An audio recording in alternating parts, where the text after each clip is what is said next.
আজ আমি আম দিয়ে একটা কেক তৈরি করলাম। এই যে আমটাকে দেখুন, কেটে নিয়েছি কেমন করে। একটা আমের দুটো সাইডের অংশ নিয়েছি, সেই অংশ দুটোকে এই যে মিক্সি মেশিনে ফেলে ভালো করে পেস্ট করে নিয়েছি। এই যে গায়ে থেকে ছাড়িয়ে নিচ্ছি, দেখুন খোসার গায়ে থেকে আমগুলোকে একটা ছুরির সাহায্যে চেঁচে তুলে নিয়েছি। নিয়ে মিক্সির যে ছোট বোলটা তার মধ্যে দিয়ে দিয়েছি। দিয়ে এবার মিক্সির মধ্যে দিয়ে মিক্সিটা চালিয়ে আমটাকে পুরো পেস্ট করে নিয়েছি। প্রচণ্ড সুন্দর খেতে লাগে জানেন এই ফ্রুটস কেক। আম দিয়ে তো কেক করা যায়, কিন্তু খেতেও দারুণ লাগে। এই যে পেস্ট করে নিলাম, নেওয়ার পরে এবার আমি কি করেছি, একটু দুধ বাড়িতে ছিল, সেই দুধ একটু উষুম গরম করে এই যে ফেটিয়ে ভালো করে নিচ্ছি, যাতে একটু এই যে ময়দা দিয়ে আর আম দিয়ে কেকটা করব, তো সেই জন্য এই ময়দা নিয়ে নিয়েছি, ওতে দেব, সেই জন্য একটু ঠান্ডা করে নিচ্ছি। কেননা আমের সাথে দুধ পড়লে যদি দুধটা কেটে যায়, সেই ভয়েতেই দুধটাকে একটু ঠান্ডা করে নিচ্ছি। এই যে আমটাকে পেস্ট করে নেওয়ার পরে এই ময়দার সাথে নিয়ে নিচ্ছি।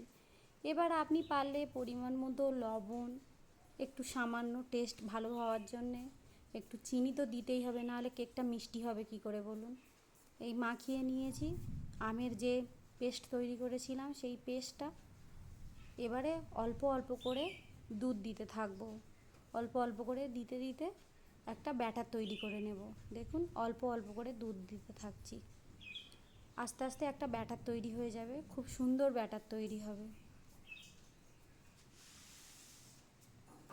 আপনাদের বাড়িতে যদি বাচ্চা থাকে অবশ্যই করে খাওয়াবেন, এতে কোনো ক্ষতিও হবে না, আর খুব ভালো পেট ভরবে এই কেকটা। এই যে একটা ইনো পাউডার দিয়ে দিয়েছি শুধু, আর অন্য কিছুই দিইনি। ভালো করে ফেনিয়ে নিয়েছি ইনো পাউডারটা দিয়ে, দিতে প্রচণ্ড সুন্দর ব্যাটার তৈরি হয়ে গিয়েছে, একদম নরম। আর ব্যাটারটা খুব পাতলাও করা যাবে না, পাতলা করলে কেকটা হট করে জমবে না সহজে। এবার আপনি পারলে আপনার বাড়িতে যদি 10টার কোনো বাটি থাকে তাতে করতে পারেন, নাহলে কেক টিন থাকলে কেক টিনে। আমি প্রেসার কুকারে করেছিলাম, প্রেসার কুকারেও করলে কোনো অসুবিধা হয় না। আমি যে প্রেসার কুকার নিয়েছি তাতে সামান্য একটু রিফাইন অয়েল লাগিয়ে দিয়েছি ভিতরে, আর একটা সাদা পেপার নিয়েছি, তাতেও একটু রিফাইন অয়েল লাগিয়ে দিয়েছি। আপনারা অবশ্য জানেন এমন করে কেক তৈরি করা যায়, তবুও আমি আপনাদেরকে দেখালাম আমি কেমন করে করেছি।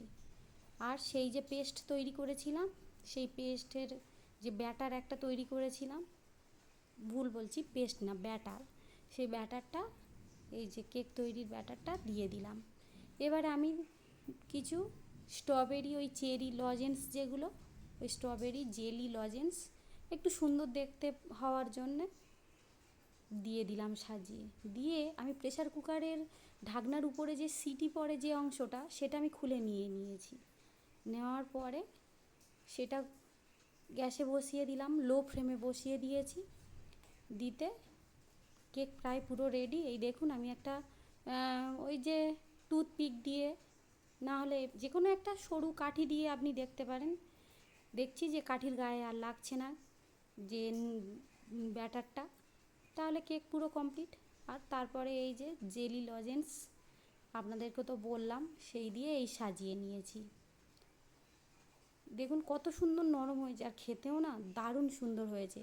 আপনারা একবার করে খান, আম তো প্রায় শেষের দিকে, একবার আপনারা করে খান, দেখবেন খুব সুন্দর লাগবে খেতে, হয়েছেও প্রচণ্ড সুন্দর। যদি ভালো লাগে অবশ্যই একটা লাইক, একটা কমেন্ট, একটা শেয়ার অবশ্যই করবেন। আর আমার যদি কোনো কথা ভালো না লেগে থাকে অবশ্যই সেটা কমেন্টের সাহায্যে আমাকে বলবেন। ঠিক আছে।